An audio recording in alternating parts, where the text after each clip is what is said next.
En esta clase vamos a hablar de estadística descriptiva.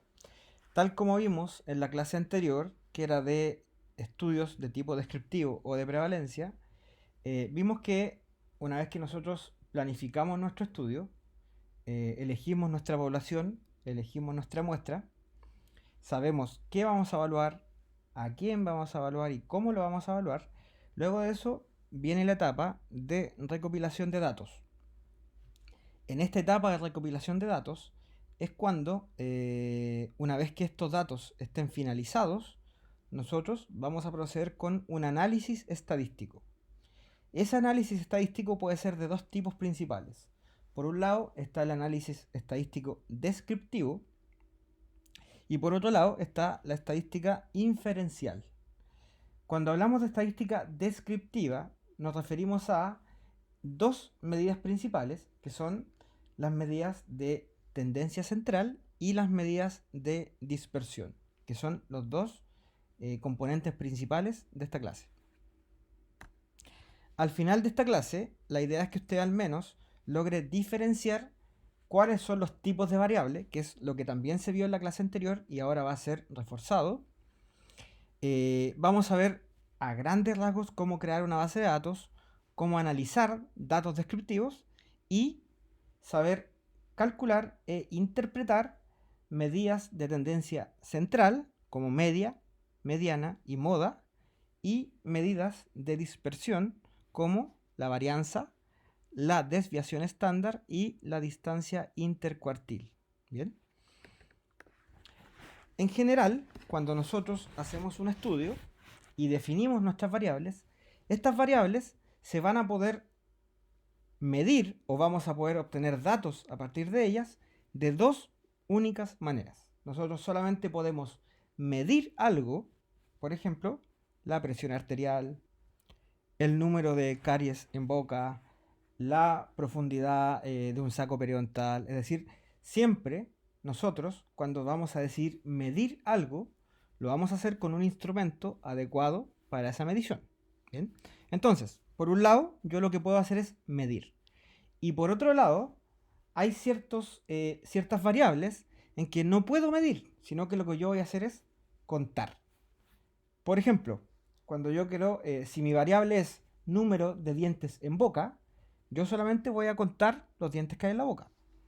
Si mi variable es votos para un candidato presidencial, yo lo que voy a hacer es contar esos votos. ¿Bien? Entonces, como tenemos estas dos posibles formas de obtener datos, que es por un lado medir y por otro lado contar, a partir de esto es que nosotros vamos a realizar nuestra estadística descriptiva. Bien, voy a retomar un poco la información que se entregó en la clase anterior acerca de las variables. Lo voy a repetir porque me interesa que esto quede muy claro, porque para ustedes poder hacer estadística descriptiva necesitan saber qué variable están midiendo. Bien, entonces, por un lado, yo les dije en la clase anterior que habían dos variables principales. Teníamos la variable cualitativa, es decir, que eran variables que se escribían con un nombre, y por otro lado teníamos variables cuantitativas. Cuando yo les digo que para obtener datos yo voy a medir, generalmente cuando yo mido, mi variable va a ser de tipo cuantitativa. Bien, por ejemplo, eh, tenemos, por ejemplo, profundidad de sondaje, eh, presión arterial, temperatura corporal. En todos esos casos, eso se mide y se obtiene y se registra con un número, ¿cierto? Pero por otro lado, cuando mis variables son de tipo cualitativo, por ejemplo, el género, la profesión, la presencia o ausencia de una enfermedad, en esos casos yo no voy a medir, sino que yo voy a contar los casos. Voy a contar cuántos son hombres y cuántos son mujeres.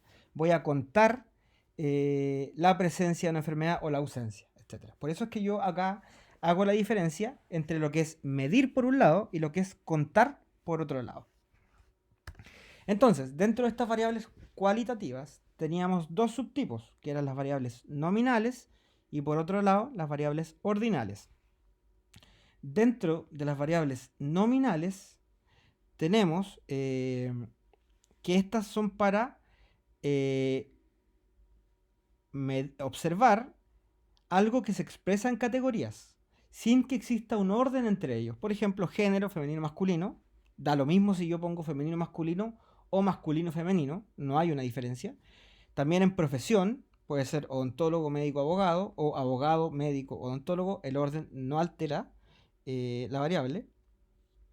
Presencia de una enfermedad, por ejemplo, periodontitis o no periodontitis. Estas son variables entonces que cuando están presentes yo no las puedo medir, yo las puedo contar, ¿cierto? ¿Cuántos son hombres? ¿Cuántos son mujeres? ¿Cuántos son odontólogos? ¿Cuántos son médicos? ¿Cuántos son abogados? O sea, voy a estar contando, ¿bien? La segunda variable cualitativa eran las variables ordinales, donde la forma de observar se expresa en categorías que sí tienen un orden entre sí. Entonces, por ejemplo, el examen periodontal básico, que es 0, 1, 2, 3, 4, yo no puedo poner el 4 entre el 1 y el 2 porque me va a alterar el índice, ¿cierto?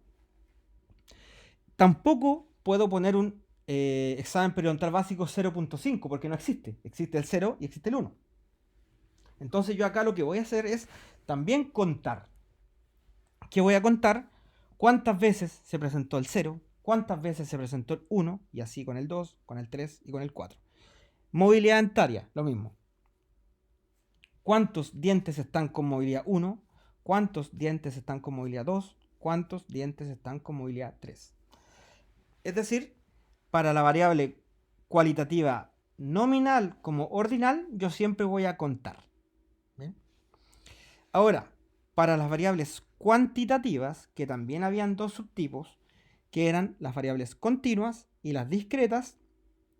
En estos casos, por ejemplo, en las continuas, esto se expresa numéricamente y en un número que puede ser entero o decimal. ¿Bien? Tengo, por ejemplo, la presión sistólica, el tiempo, la edad, el peso, que es un número que puede comenzar en 0 y puede tender hasta infinito. ¿Ya? El tiempo puede tender hasta infinito, etc. En este caso, yo no voy a contar. Yo acá lo que voy a hacer es voy a medir. ¿Cómo mido el peso? Con una balanza, ¿cierto? Mido el peso. ¿Cómo mido la edad? ¿Cierto? Ahí es más fácil, solamente mi medición va a ser preguntar al paciente cuál es su edad. O la presión sistólica, ¿cómo lo hago? Con un instrumento para medir la presión. Bien. Acá ya estoy midiendo. Entonces, cuando yo mido, necesito que mi instrumento que está hecho para medir, mida lo que dice medir. Bien. Otra de las variables cuantitativas eran, como les dije, las discretas. En el caso de las discretas, acá se miden, se cuantifican numéricamente, pero solo con valores enteros. Por ejemplo, el número de hijos. Yo no puedo tener 1,5 hijos. Yo tengo 1, o tengo 2, o tengo 0. Por lo tanto, si bien es un número cuantitativo, se expresa con valores enteros. Acá tengo un ejemplo de lo que es una ficha clínica. Si tenemos una ficha clínica, la ficha lleva un nombre. ¿Qué variable sería este nombre? Sería una variable nominal, ¿cierto? Primero cualitativa de tipo nominal.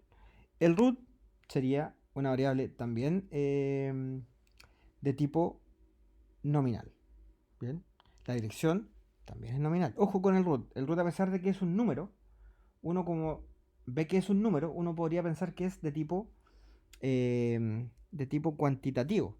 Sin embargo, yo no puedo hacer un promedio de los root. No tiene relevancia, ¿cierto? Yo cuento que el root es el único con este número. Por lo tanto, el root pasa a ser nominal.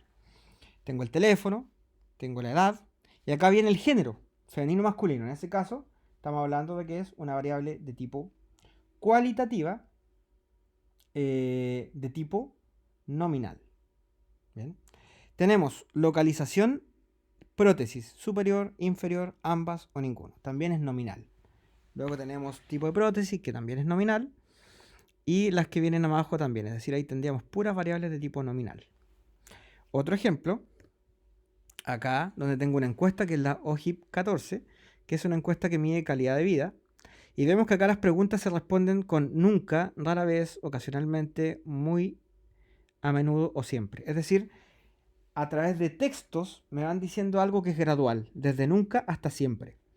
En este caso, estamos en presencia de una variable de tipo cualitativa, pero ordinal, porque sigue un orden. Yo acá no puedo alterar el orden de los resultados.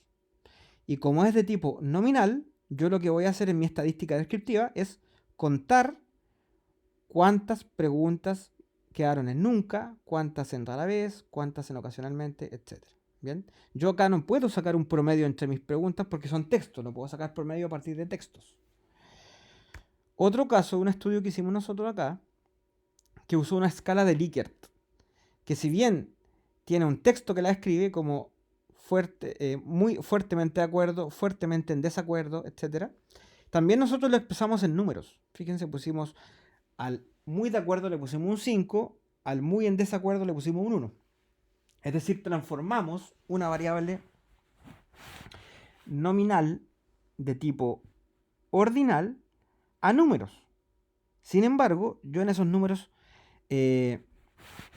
lo que hice acá fue obtener o contar cuántas veces se repitió cada número. ¿Bien? Y al final igual saqué un promedio. Pero ese promedio es solo referencial, porque el valor 4.6 no existe. Sin embargo, me está diciendo que está entre el 4 y el 5. ¿Bien? Pero es una variable ordinal finalmente. Yo el orden no lo puedo alterar. Tenemos otros ejemplos más cotidianos para ustedes. Por ejemplo, si alguien en su Instagram hace una pregunta y dice, esto se lo dio una amiga un día en Instagram, dice, ¿me opero la nariz? Sí, no. Esa sería una variable de tipo cualitativa y de tipo nominal, porque yo voy a sacar después un porcentaje o frecuencia de cuántos dijeron sí y cuántos dijeron no. O sea, voy a contar la frecuencia del sí y la frecuencia del no. Otra pregunta, yo creo que ustedes la tienen muy clara la respuesta. ¿Te gusta la estadística? Alguien puede decir me gusta, otro puede decir me encanta, otro puede decir me entristece o me enoja. Pero son variables de tipo nominal, ¿cierto? Son cualitativas nominales. Y yo lo que voy a hacer es contar cuántos dijeron me gusta, cuántos dijeron me encanta, cuántos dijeron me enoja, cuántos dijeron me entristece, ¿cierto? En este caso, por ejemplo, alguien puso cuánto amas la pizza. Y yo tengo una barra que yo puedo desplazar. Es decir, acá se creó un instrumento de medición para ver cuánto me gusta la pizza, ¿cierto? Yo esta barra la puedo dejar al mínimo, al máximo, pero se fijan acá se creó una unidad de medición. Acá no te dicen elige entre 1 y 7, te dice según la sensibilidad de este indicador de barra, tú lo vas a desplazar y me va a decir, mientras más a la izquierda está es que no te gusta, mientras más a la derecha está es que te gusta. ¿Se fijan cómo se construyen variables con distintas formas de respuesta? Otro caso donde alguien dice, hazme una pregunta. Esta variable, ¿qué sería? Acá no hay opciones. Acá es texto libre, por lo tanto acá esto sería un campo de texto libre donde no hay una definición de variable. Alguien podría decir, sí, es una variable nominal, pero como no hay opciones, yo no puedo sacar promedios a partir de opciones, no puedo contar, porque todas van a ser distintas. Es como la diferencia entre una prueba de desarrollo y una prueba alternativa, ¿cierto? La prueba de desarrollo nunca van a haber respuestas idénticas, eso es muy difícil. ¿Bien? Por lo tanto, este tipo de preguntas ustedes no las van a hacer en sus trabajos de investigación. Las preguntas siempre van a tener opciones para que ustedes puedan o contar o medir. Pero si ustedes no pueden ni contar ni medir, significa que esa pregunta no es cuantitativa, sino que es cualitativa, que es otro tipo de investigación que ustedes no van a realizar como tesis, por ejemplo. Entonces, les expliqué que habían dos formas de obtener datos, o midiendo o contando. Si mi variable no me deja ni medir ni contar, tengo que cambiar la forma en que dispuse mi variable.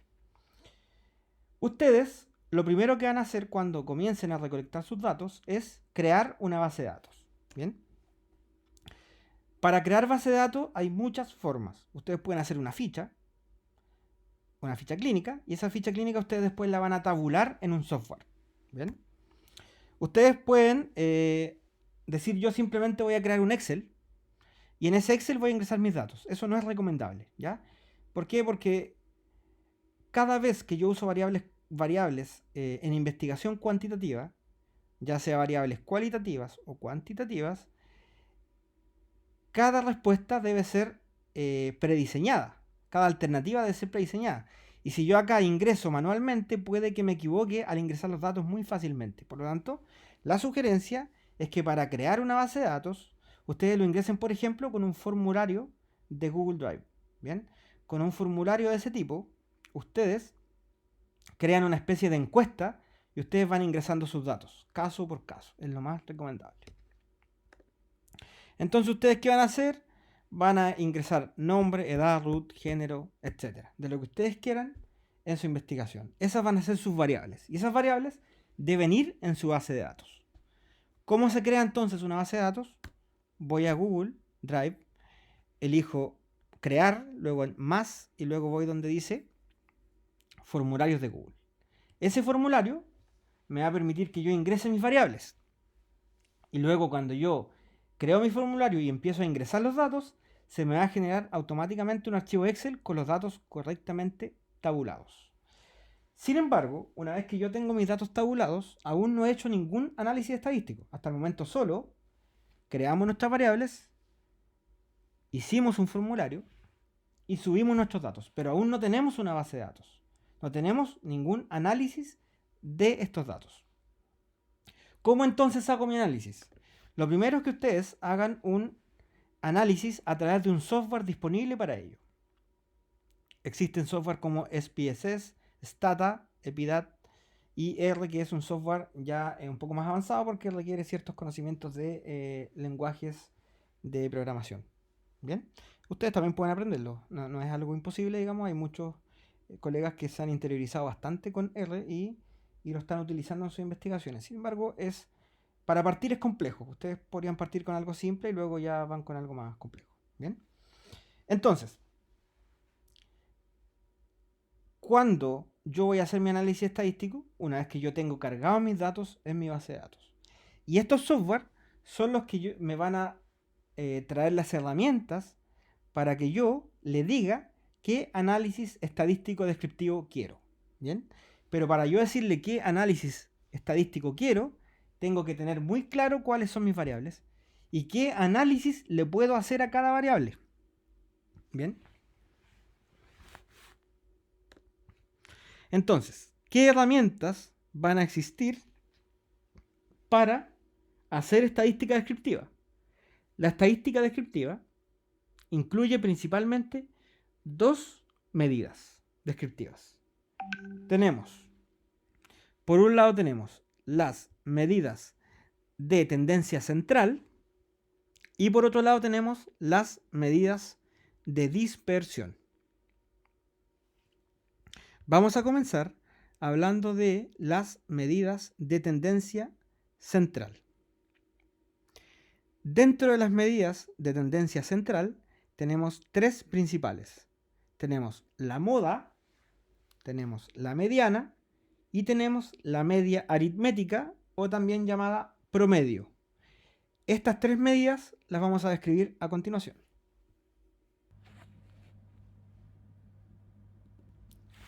La moda, por definición, es el valor más repetido dentro de un conjunto de datos. Es decir, si tenemos un conjunto de datos como se ve acá en la imagen, tenemos acá 6 datos. De esos 6 datos, tenemos que uno es A, 3 datos son B, uno es C y los otros son D. La moda va a ser el dato que más se repite, ¿bien? Es decir, va a ser el B. Si esto lo llevamos, por ejemplo, al mundo real, digamos, tenemos, por ejemplo, acá una encuesta de cuáles eran las zapatillas más apetecidas en el mercado. Y la respuesta que más se repitió fue Nike. Por lo tanto, la moda en este caso sería Nike. ¿Bien? Es decir, el conjunto de datos acá eran las respuestas de todos los usuarios a los que consultaron. Y ellos eligieron y ellos dijeron una respuesta a partir de una lista prediseñada de respuestas. Quizás estaban estas alternativas. Y ellos respondieron y el dato que más se repitió fue Nike. Por lo tanto, si yo les pregunto cuál es la moda de estos datos, la moda es Nike. Ahora, esto también se da siempre que nosotros medimos frecuencia. Entonces, en el fondo, si yo acá hice un estudio donde veo la frecuencia de distintos diagnósticos y veo que, por ejemplo, dentro de las lesiones infecciosas, el papiloma escamoso, hay 143 casos, como es el que más se repite dentro de las patologías que se ven en esta imagen, podemos decir que la moda es el papiloma escamoso. ¿Bien? Es así de simple. Ya la moda es una medida que es muy simple de obtener. Simplemente es el valor que más se repite de un conjunto. Y por lo mismo es un dato que no se utiliza en mayor medida. ¿Bien? Cuando ustedes vean estadísticas, nadie les va a hablar de la moda. ¿Ya? Como en estos dos casos, en esta diapositiva y en la anterior, en ambos casos hablamos de la frecuencia. ¿Qué tan frecuente se respondió cada una de las alternativas? En este caso, era Nike y era papiloma escamoso, pero no se habla de moda, se habla de frecuencia. Bien, así que el dato de moda no es una medida de tendencia central que sea muy utilizada. ¿Ya? Bien. Ahora pasamos a otro concepto, que es otra medida de tendencia central, que es la mediana. Acá ya es un poco más complejo porque la mediana es el elemento dentro de un conjunto de datos que están ordenados que deja a izquierda y a derecha la mitad de los valores. Es decir, es el valor que está en el centro. Bien, si yo tengo un conjunto de datos como la imagen, que son la edad de pacientes en un hospital, vemos que si el conjunto de datos es impar, como en este caso tenemos 6 arriba y tenemos 5 abajo, tenemos 11 datos. Es decir, imaginémonos que encuestamos a 11 pacientes. De esos 11 pacientes, las edades son 3, 7, 19, etc. Para calcular la mediana a partir de estos datos, yo lo primero que voy a hacer es ordenar mis datos. ¿Cómo van a quedar? Van a quedar así, ordenados de menor a mayor. Ahora, para yo determinar cuál es la mediana, lo que voy a hacer es, como en este caso hay 11 datos, voy a considerar que los 5 primeros datos son a la izquierda, los 5 últimos datos están a la derecha, y el dato que está al centro, en este caso, es la edad 14. Por lo tanto, en este caso, vamos a decir que la mediana es 14. Es decir, simplemente el dato que tiene la mitad de los datos a la izquierda y la otra mitad a la derecha. ¿Bien? Este es un caso cuando los números de datos son impares. Bien, en este caso eran 11 datos. Ahora, si vemos otro ejemplo donde los datos sean pares, acá tenemos 12 datos, 12 pacientes. ¿Qué vamos a hacer? Nuevamente vamos a ordenar los datos. Los ordenamos de menor a mayor. Queda así. Y acá tenemos el problema de que si yo dejo la mitad de datos a la izquierda y la mitad de datos a la derecha, no me quedo con ningún dato en el centro. Por lo tanto, lo que voy a hacer es, en este caso, marcar los dos datos que estén al centro. Bien, en este caso, el número 11 y el 14 son dos datos que dejan el mismo número de datos tanto a la izquierda como a la derecha. Es decir, tenemos 5 datos a la izquierda, 5 datos a la derecha y 2 que están al centro. Y lo que voy a hacer es calcular un promedio entre estos dos valores. Y ahí vamos a obtener la mediana, que en este caso va a ser 12.5. ¿Bien? Entonces, si recapitulamos, la mediana es el dato que se encuentra en el centro de un conjunto de datos que están ordenados. Y hay que poner mucho ojo con eso. Los datos deben estar ordenados. Una vez que los ordeno, si son impares, voy a elegir efectivamente el que está al centro. Si son pares, voy a sacar un promedio entre ambos datos que están al centro. ¿Bien? Eso es, por definición, la mediana. La siguiente medida de tendencia central que vamos a ver es la media, o también llamada promedio, o la media aritmética, que son sinónimos. Uno le puede llamar media, promedio o media aritmética. Esto es algo que ustedes lo manejan muy bien, porque es algo muy simple. El promedio finalmente es la suma de todas las observaciones o datos dividido por el número total de ellos. Bien, por ejemplo, si yo tengo en este caso 5 estudiantes y tengo sus notas en una prueba, tengo que el primer estudiante tuvo nota 1, el segundo nota 3, el tercero nota 4, el cuarto tuvo nota 5 y el 5 tuvo nota 7. Como son 5 estudiantes, yo sumo todas las observaciones, todas las notas, y lo divido por 5. Entonces, en este caso, vamos a ver que el orden de los datos no va a influir, ¿ya? Así que ahí tengo una pregunta clásica de prueba. ¿En la mediana influye el orden de los datos? Sí. ¿En el promedio influye el orden de los datos? No. ¿Bien? Independiente del orden que yo tenga, el promedio va a ser el mismo. ¿Bien? Como se ve en la imagen, yo voy a sumar todas las notas, la voy a dividir por el número de observaciones, en este caso serían 5, y me va a dar un promedio de 4. ¿Bien? Eso es el promedio, así de simple. Por lo tanto, para entender, las medidas de tendencia central son muy fáciles de calcular. ¿Bien? Es la estadística descriptiva más básica que ustedes van a encontrar. Por lo tanto, ustedes, la interpretación y comprender la diferencia entre moda, mediana y media es algo bastante básico y ustedes deberían comprenderlo. ¿Bien? Ahora vamos a hablar de lo que son las medidas de dispersión, que estas ya son un poco más complejas. ¿Bien? Las medidas de dispersión nos van a indicar qué tanto se dispersa el promedio respecto a los datos. ¿Bien? Por ejemplo, pensemos lo siguiente. Yo tengo el promedio de edad de un curso. Imaginémonos que ustedes en promedio pueden tener 22 años. ¿Bien? Yo les voy a decir que el promedio del curso es 22. ¿Bien? Pero yo con eso estoy diciendo cuánto es la suma de todas sus edades dividido en el total del curso. Pero yo no estoy diciendo cuánto se dispersan las edades dentro del curso. Ese es el promedio, ¿ya? Yo no estoy diciendo si quizá haya alguien que tenga 10 años o alguien que tenga 80 años. Ese dato no lo estoy entregando. Estoy entregando solo cuál es el promedio, ¿bien? Por lo tanto, siempre que uno expresa un promedio o una medida de tendencia central, ese dato de por sí no dice mucho. Para que este dato me diga efectivamente más información, yo necesito complementar esa medida de tendencia central con la dispersión de esos datos. Es decir, este dato promedio que yo tengo, ¿cuánto realmente se dispersaron los datos dentro de ese conjunto? ¿Bien? Aquí está el clásico ejemplo que un escritor dijo, que dijo en el fondo, yo tengo 2 panes, ¿cierto? El vecino tiene 0 panes y en promedio entonces tenemos un pan cada uno.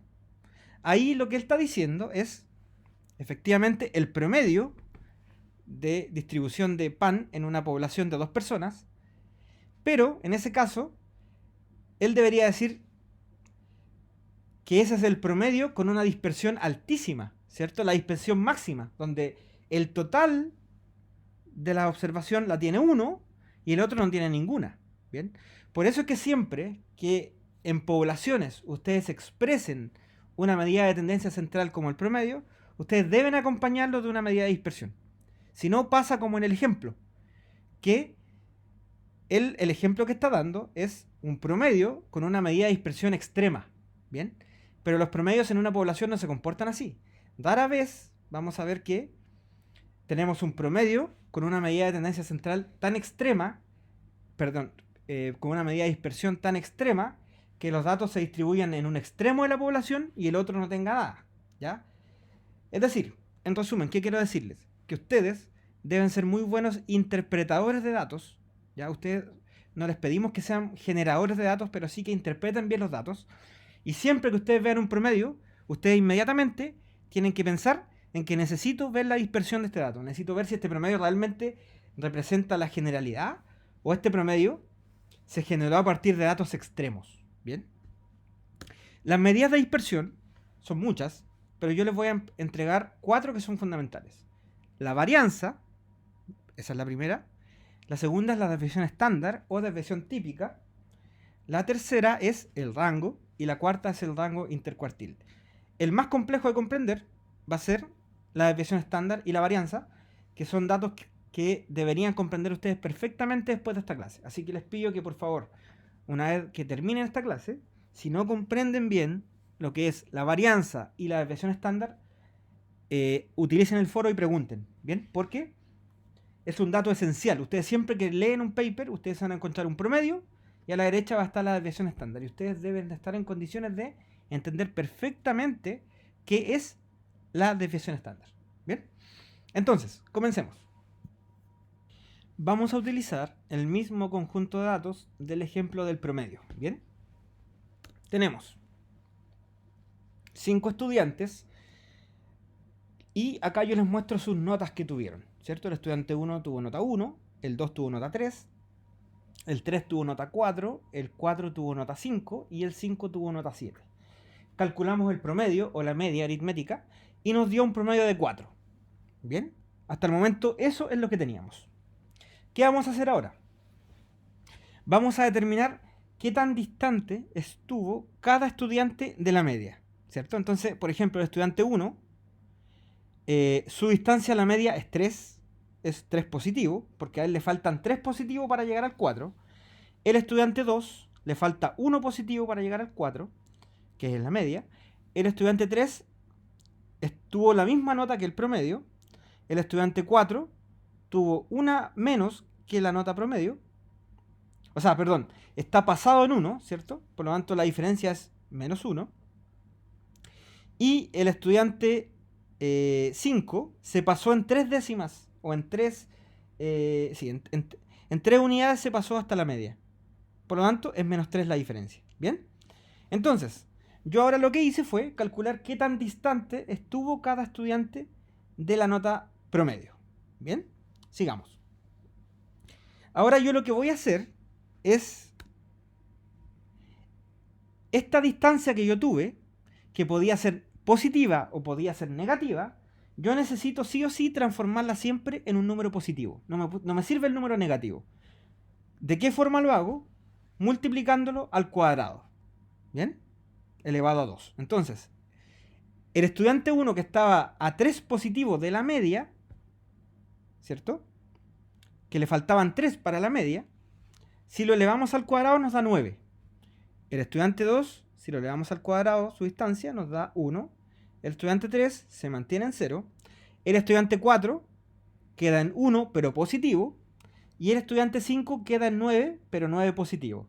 De este modo, lo que hicimos fue eliminar los números negativos. Fue lo único que hicimos. ¿Bien?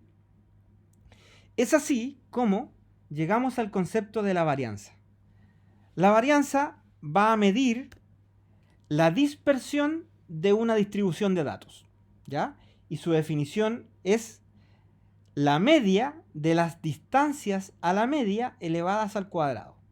Es decir, es el promedio de todas estas distancias que elevamos al cuadrado que acá se marcan con verde. ¿Qué voy a hacer entonces? Voy a sumar estas 5 distancias que están al cuadrado, es decir, 9 más 1 más 1 más 9, eso me da 20, ¿cierto? Y lo voy a dividir por el número de estudiantes, que eran 5. En este caso me da 4. ¿Qué es este 4? Es la varianza. ¿Bien? O sea, ¿cómo definimos la varianza? Como la sumatoria de las distancias al cuadrado dividido el número de observaciones. En este caso serían 5 porque son 5 estudiantes. ¿Bien? Y, por lo tanto, ya obtuvimos la varianza que es 4. Y esa es la primera medida de dispersión que vamos a presentar hoy. Y ahora llegamos al concepto de la desviación estándar. ¿Por qué? Porque la desviación estándar es un cálculo que deriva a partir de la varianza. Y no es más que la raíz cuadrada de la varianza. Entonces, la desviación estándar, como dice en el texto, valora el promedio de las distancias a la media. ¿Bien? Entre más dispersa está una distribución de datos, más grande va a ser la desviación estándar. ¿Bien?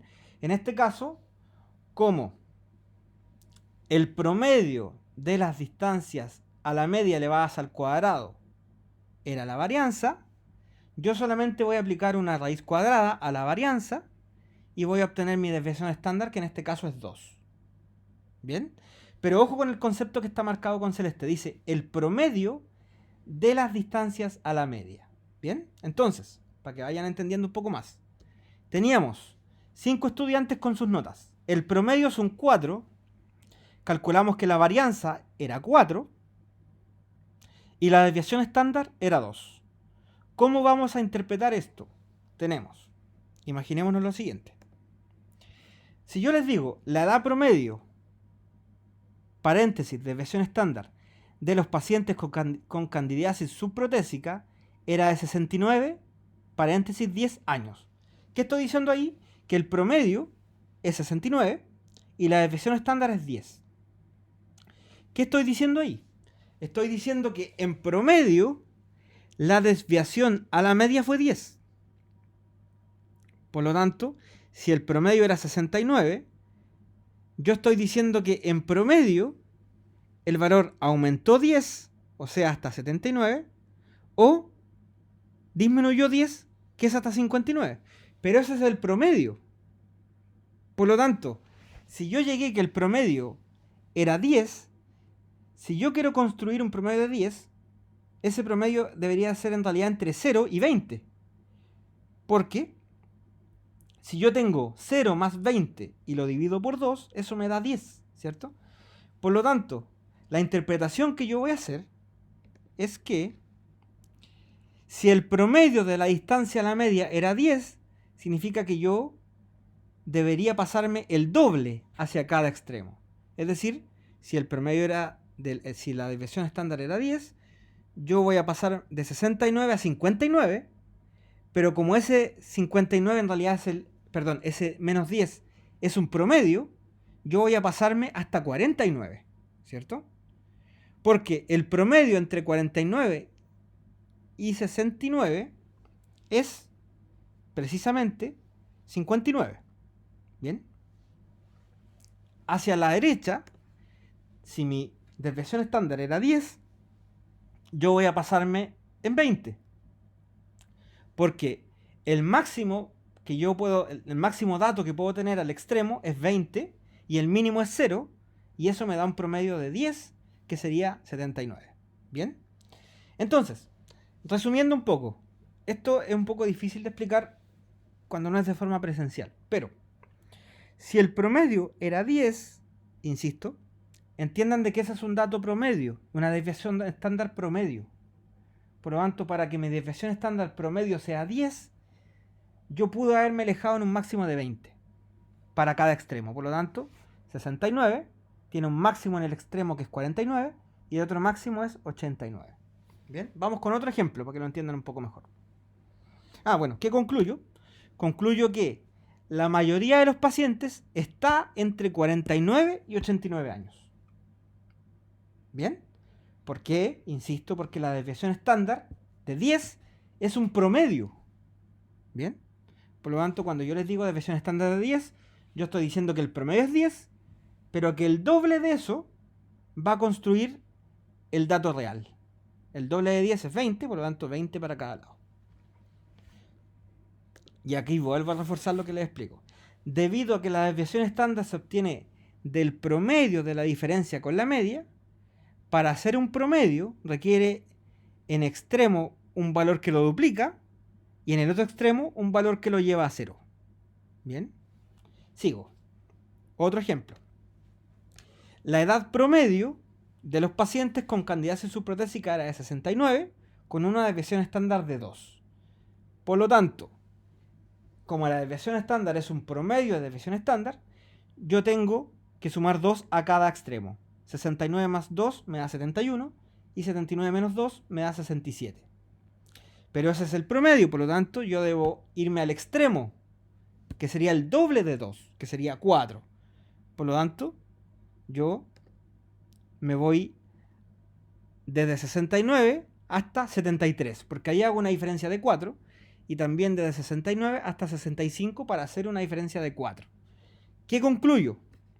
Concluyo que la mayoría de los pacientes están entre 65 y 73. ¿Bien? Yo no voy a concluir que están entre 67 y 71, porque ahí está el promedio de datos. Pero los datos reales van a estar en el doble de la desviación estándar. Es decir, 4 para cada lado.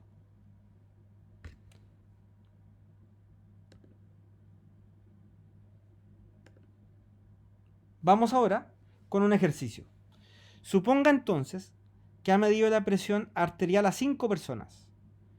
Tenemos las mediciones en 100, 125, 130, 135 y 160, con una media de 130. ¿Cuál de los siguientes valores usted cree que está más parecido a la desviación estándar? Veamos. En este caso, lo que vamos a hacer es tenemos el promedio, que es 130, ¿cierto? Por lo tanto, lo que vamos a hacer es desplegar nuestros datos. Vamos a la diapositiva siguiente. Tenemos 5 presiones sistólicas. ¿Bien? Tengo que la media es 130. Por lo tanto, la primera presión, que está en 100, tiene una diferencia de 30 respecto a la media. La segunda, que es 125, tiene una diferencia de menos 5. La que es 130 no tiene ninguna diferencia con la media. La que es 135 tiene 5 de diferencia. Y la que es 160 tiene 30 de diferencia. Los signos no van a ser relevantes porque yo ahora lo voy a elevar al cuadrado para obtener la varianza, ¿cierto? Al elevarlo al cuadrado me queda 900, la segunda me queda en 25, la tercera en 0, la cuarta en 25 y la quinta en 900. Si yo sumo eso y lo divido, voy a obtener un promedio, ¿cierto? Ese cálculo me dio 370. Como me dio 370, esa es la varianza. Si yo ahora quiero saber la desviación estándar, voy a hacer la raíz cuadrada de ese número, que es 370, y me da 19.2. ¿Bien? Por lo tanto, a partir de esos datos, yo puedo decir que la desviación estándar es 19.2, que en esta pregunta de alternativas sería la respuesta B. ¿Bien? Bien, ahora tengo otro ejercicio de la siguiente tabla que está presentándose en la imagen, que esta tabla presenta 4 métodos de enseñanza distintos que obtuvieron un promedio que asignaron los estudiantes. Y al costado tiene una desviación estándar, el SD. Entonces, si yo les pregunto, ¿cuál es el método de enseñanza que tiene mayor dispersión? Va a ser el método que tiene una desviación estándar mayor. En este caso sería el método 4, que dice otros atlas impresos o digitales. Ahora, la pregunta dice, si 2 métodos de enseñanza tienen la misma desviación estándar, pero distinto promedio, ¿cómo es la dispersión? A ver, entonces, ¿qué estoy diciendo acá? Tengo 2 métodos que tienen la misma desviación estándar, pero tienen distintos promedios. La pregunta es, ¿cómo se dispersan los datos? La dispersión es igual. ¿Por qué? Porque la única medida de dispersión es la desviación estándar. El promedio no es medida de dispersión. ¿Bien? Tercera pregunta. Si la opción microscopio de luz obtuvo 8.43 con una desviación estándar de 1.4, ¿es posible que algún estudiante haya marcado 2? Entonces, si la desviación estándar es 1.4, significa que en promedio se desvía 1.4 hacia el número hacia arriba y 1.4 hacia abajo. Pero yo les dije que eso era un promedio, por lo tanto yo debo aplicar desviación estándar multiplicada por 2 hacia arriba y hacia abajo. Si 1.4 lo multiplico por 2, me va a dar algo así como 2.8. Bien. Por lo tanto, si yo sumo 8.43 más 2.8 o resto 2.8 a 8.43, en ningún caso se va a acercar a 2. ¿Sí? Por lo tanto, la respuesta en este caso sería que lo más probable es que ningún estudiante marcó 2. ¿Por qué? Porque una desviación estándar es pequeña. ¿Bien? Si la desviación estándar hubiera sido, por ejemplo, 4, ahí significa que si yo ese 4 lo multiplico por 2, me da 8, por lo tanto el dato va a estar entre 0.43 y 16.43. Ahí sí hay estudiantes que pueden haber marcado 2. pero con una desviación estándar de 1.4 eso no es posible. Bien, es así como debemos interpretar. Es decir, cuando ustedes vean una desviación estándar, ustedes deben multiplicar ese número por 2 y ahí van a saber dónde se encuentran los datos tanto hacia arriba como hacia abajo. Otro ejemplo. Tenemos la incidencia de distintos diagnósticos que son patologías orales. Y yo les pregunto, ¿cuál de las siguientes patologías tiene mayor dispersión en su edad? Y acá ustedes van a ver el promedio y a la derecha del promedio se encuentra la desviación estándar.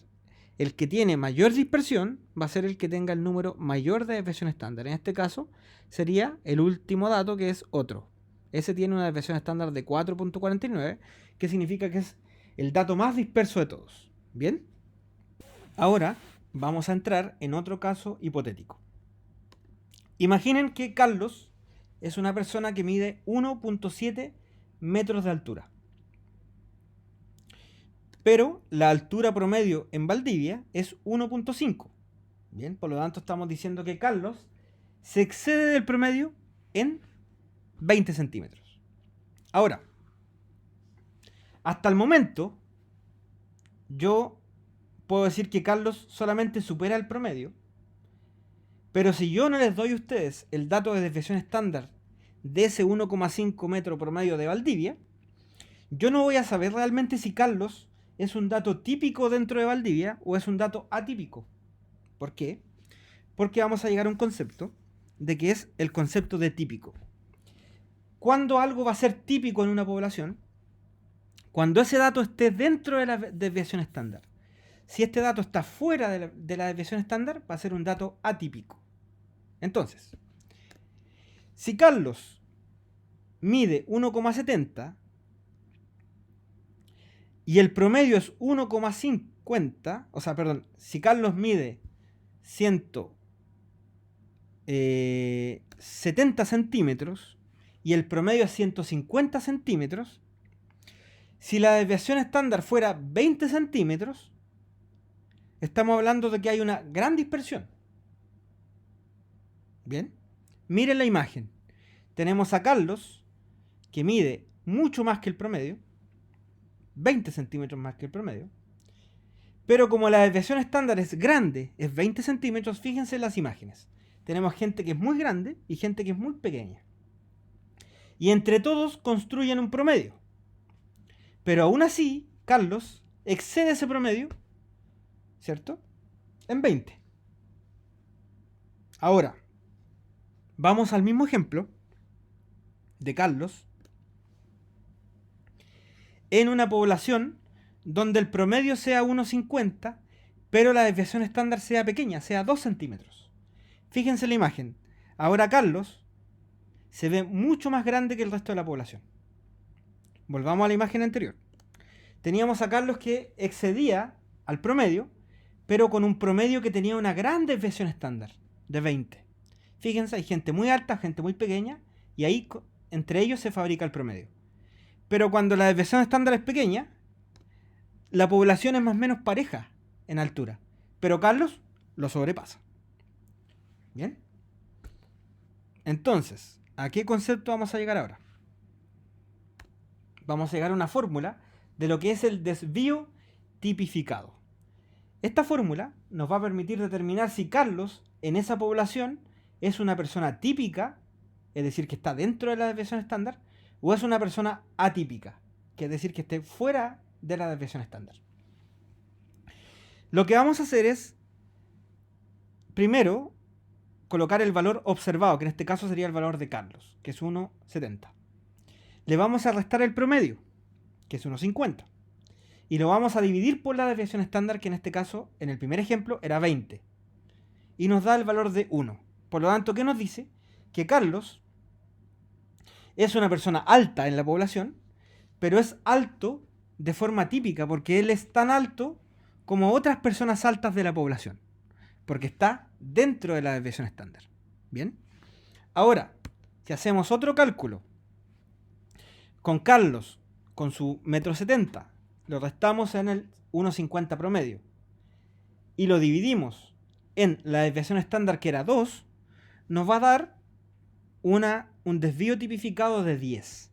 ¿Qué significa esto? Significa que Carlos es una persona alta, pero es alta de forma atípica, porque su desviación estándar, perdón, su desvío tipificado es mucho mayor.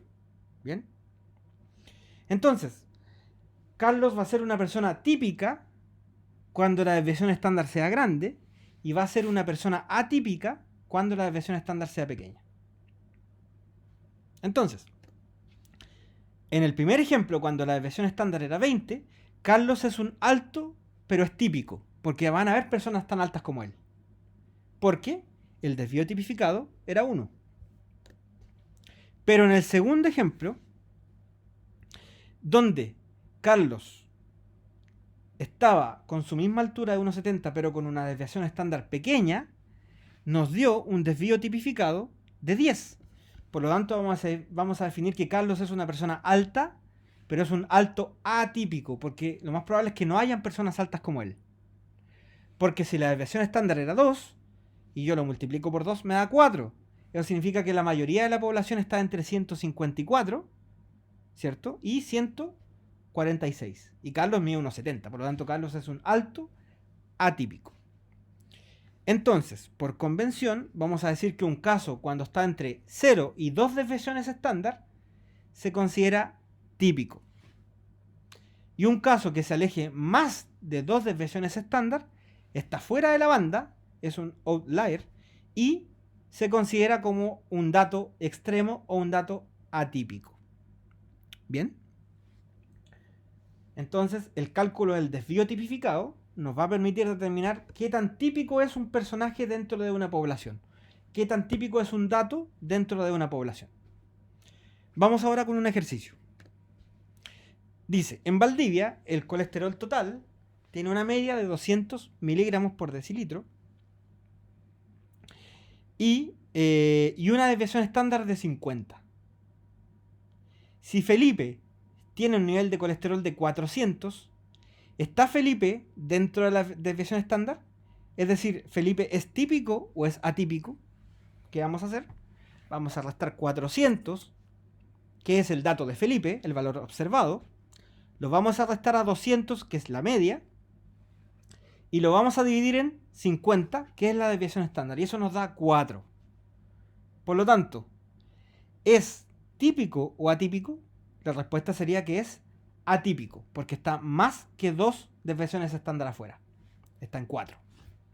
Ahora, si el mismo ejemplo lo llevamos a que en este caso Felipe tuviera no 400, sino que tuviera 210 de colesterol, en este caso 210 menos 10, menos 200, nos da 10, ¿cierto? Y si eso lo dividimos en 50, nos da 0,2. Es decir, acá el desvío tipificado es 0,2. Por lo tanto, ¿está Felipe dentro de al menos 2 desviaciones estándar? Sí, porque está en 0,2. Por lo tanto, Felipe sería una persona típica.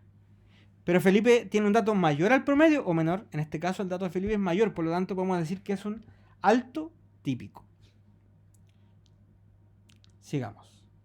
¿Qué pasaría ahora si Felipe mantiene sus 400 de colesterol iniciales, pero con una desviación estándar de 3? En ese caso, 400, que es el valor observado de Felipe, le quitamos 200, que es la media, lo dividimos en 3, que es la desviación estándar, y nos da 66,6. Esto significa que en ese caso, Felipe es un dato extremo, un dato alto, y es atípico.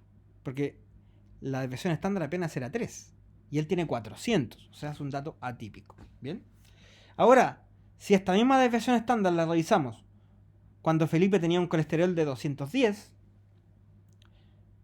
el valor observado es 210, le restamos 200, que es la media, lo dividimos en 3, que es la desviación estándar, y eso nos da un valor de 3,3.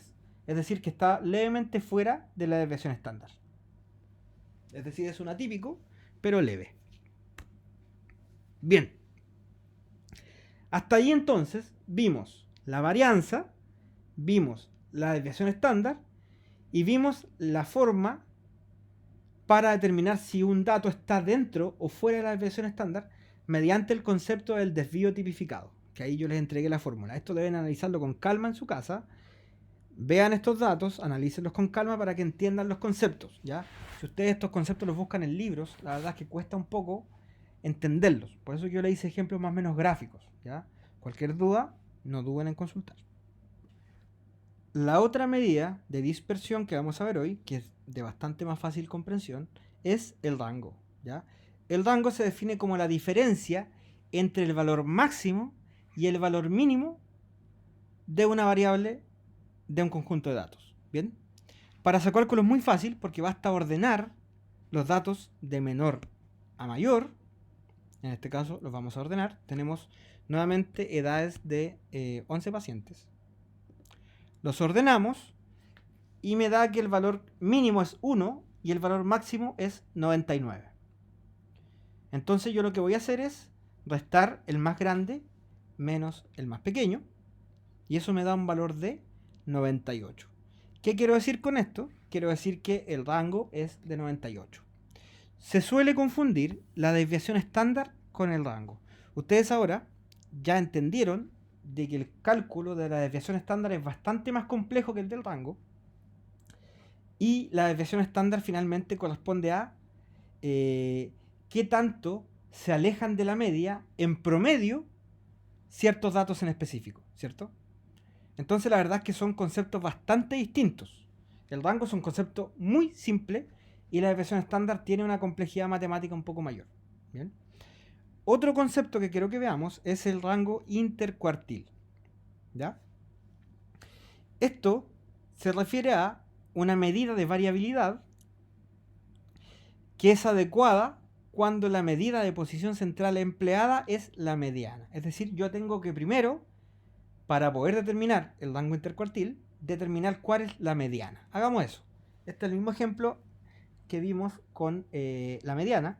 Teníamos la edad de pacientes en un hospital. Las ordenamos, ¿cierto?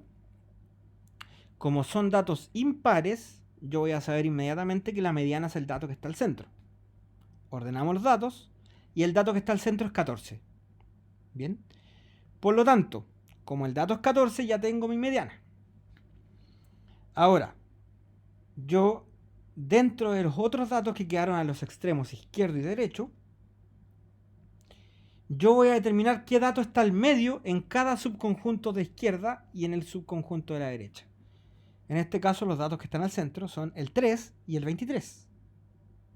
Porque son los datos que están al centro de los datos que quedaron a la izquierda y de los datos que quedaron a la derecha de la mediana.